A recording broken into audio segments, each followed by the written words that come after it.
بسم الله الرحمن الرحيم. السلام عليكم متابعيني. وصفتنا اليوم بان كيك بالموز، وصفة كلش طيبة وكلش سهلة، وأنا متأكدة راح تعجب الكبار قبل الصغار.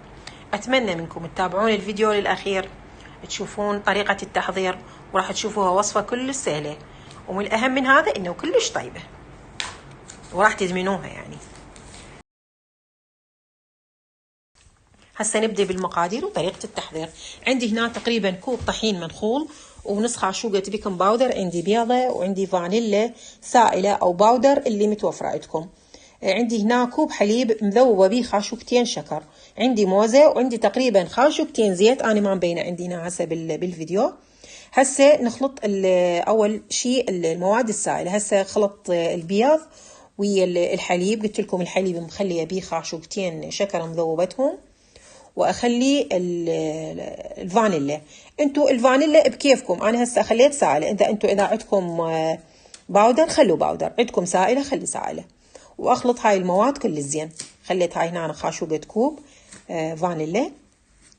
هسه اخلي خاشوقتين زيت ونخلط هاي المواد السائله كلها.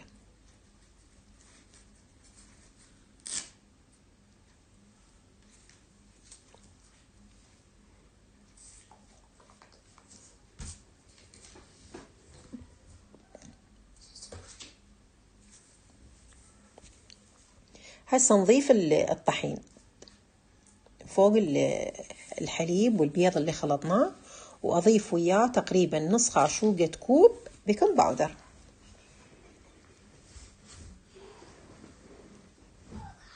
هاي نص خاشوقة الكوب نضيفها، وايضا نخلط المواد كل زين من هنا لما اشوف يعني انخلط كل زين وجانست المواد مالته وصار عندنا بهالقوام هذا، يعني لا كلش سائل ولا كلش ثخين. هسه نضيف الموزة. انتو الموزة بعد عندكم، يعني انتو مخيرين تردون تسووها مكعبات دوائر بكيفكم، ونخلطهم كل زين.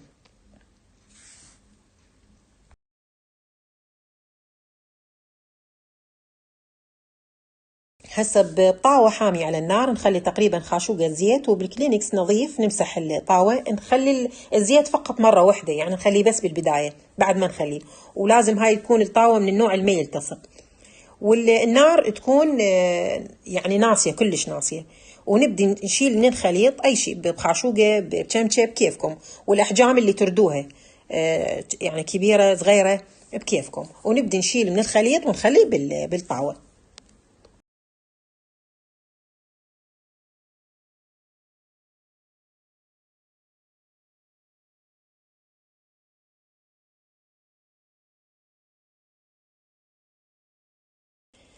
هسه من طلعت عندنا هاي الفقاقيع على الوجه الفوق، نبدي نقلبها على الوجه الثاني، وهي ما تطول عندكم، يعني ثواني تقريبا وتستوي.